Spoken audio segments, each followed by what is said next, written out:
Express, and this is a feature over pages 4 and 5. Tory MPs, we read, are expecting an emergency budget in all but name from Rishi Sunak. Tell us more, Christina. Well, Tory MPs are certainly hoping for an emergency budget in all but name from Rishi Sunak. It's very hard to know what actually is happening because things are being constantly misinterpreted, and there's clearly a huge rift essentially between Boris Johnson and Rishi Sunak. Boris Johnson wants to just hurl money at whatever he can to keep himself in power, and he is worried, rightly worried, that the cost of living crisis is about to make him and the Tories very unpopular. Cost of living crisis actually puts it so mildly that it sounds like something quite small, but this is the biggest crisis in terms of cost of living that we have seen for decades, actually. And I mean, this kind of choice between heating and eating that people are talking about, it's no joke, but also some people are not even choosing between heating and eating. They actually are beginning not to be able to afford either. Usage of food banks and so on has gone up enormously. So Boris Johnson essentially wants a great popular measure taken, like a tax cut, that he thinks will boost popularity. The trouble is that Rishi Sunak doesn't want to incur any more debt, and the things he could do that might actually help people with the cost of living crisis, which would be targeting the poorest with, for example, benefit increases, or at least a reversal of the benefit cuts that he imposed after the pandemic. They're worried that that wouldn't cause enough positive publicity, to put it baldly. So I don't know where this is going to end up, but I very much doubt that whatever they do is going to be enough to A, solve the problem, and B, stave off the unpopularity that's likely to go with it. Well, Matthew, the Chancellor has said that he's not ruling out tax cuts. It might very well be something that he's looking into. And also, he hasn't closed the door on windfall tax. So these lines that we're getting, that Tory MPs are expecting an emergency budget, there might be more to them than Christina is suggesting. I very much hope. I mean, Christina's, I think, completely right. This is a seminal moment for us as a nation. The cost of living crisis is going to be brutal, particularly for the least well-off people in our society, the poorest people in our society. And I think the concerns that increases in welfare payments, and it's welfare payments that are most important here. You can reduce taxes, as Sunak has been talking about, but that doesn't help people who are not in work, and they're often the most vulnerable at times like this. So it's got to be increases in welfare. Jacob Rees-Mogg said this week that the concern there is it might increase inflation. But I think that's a secondary issue. The Bank of England is fundamentally responsible for inflation. It's the government that has to take account of the distributional consequences of its fiscal decisions. And this is a time to step up and to show creativity, but most importantly, compassion. And I think if the government doesn't do that, the public will see it, and the people who are least able to do so will feel it and feel it deeply. You mentioned the Bank of England. Let's move to the Sunday Telegraph, because we read that ministers are actually turning on the Bank of England and complaining that they're not getting things right, Christina.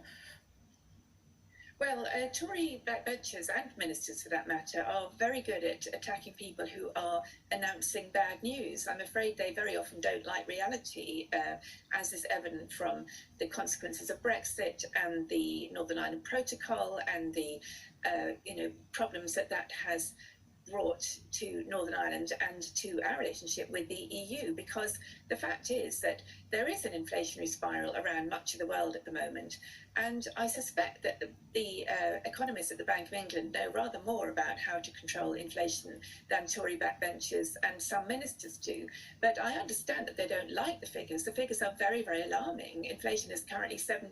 That's 5% above the target of 2%. So it is very bad news. But I think this kind of constantly, I mean, it goes back to what Michael Gove said during the Brexit discussions leading up to the referendum. We've had enough of the experts, and unfortunately, the experts often know what they're doing, whereas the elected politicians know rather less. So I think it's a sign of their panic, actually, because they're realizing that this is something that they can't control, not just inflation, but how they deal with the consequences of inflation. So I think it seems a slightly childish thing to me to do, but there's a lot of lashing out at the moment, and this is just one example of it.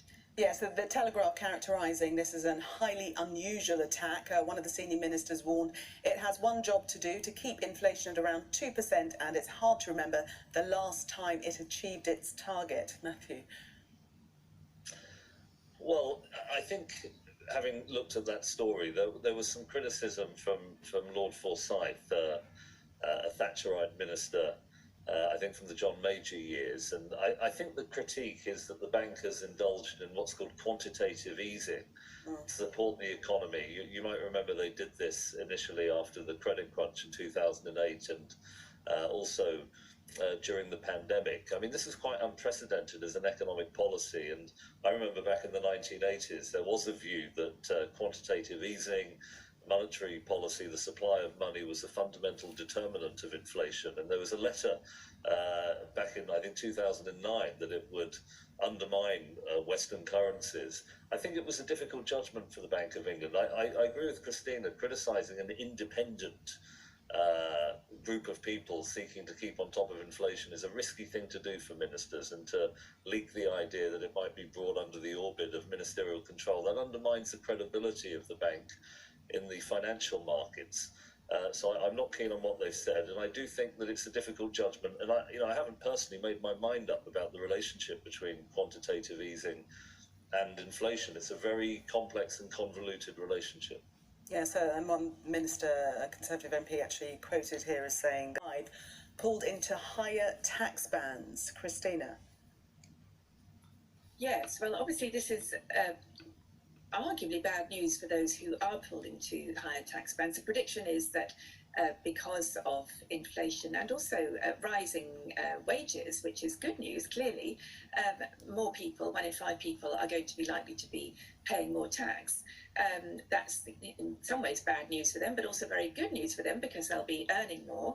And it's good news for the Inland Revenue, for HMRC, because they'll have more money to spend, more taxpayers' money to spend. So the only way in which this is bad news for the government is because people might feel that they are paying more tax, and because the government want to be perceived as a government that cuts tax.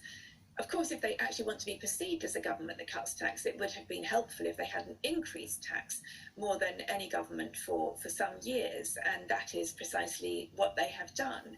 So again, I think this is kind of panic on the government's front, that they can see that this is getting out of control. They can see that people are really feeling the squeeze. But I don't think the people we should be worrying about most in society are the people who are paying upper rate tax. You pay upper rate tax because, relatively speaking, you are considerably better off than the vast majority of people. So I personally don't think it's anything to worry about. But I can see that from the Tories' point of view, they think it looks like more bad news.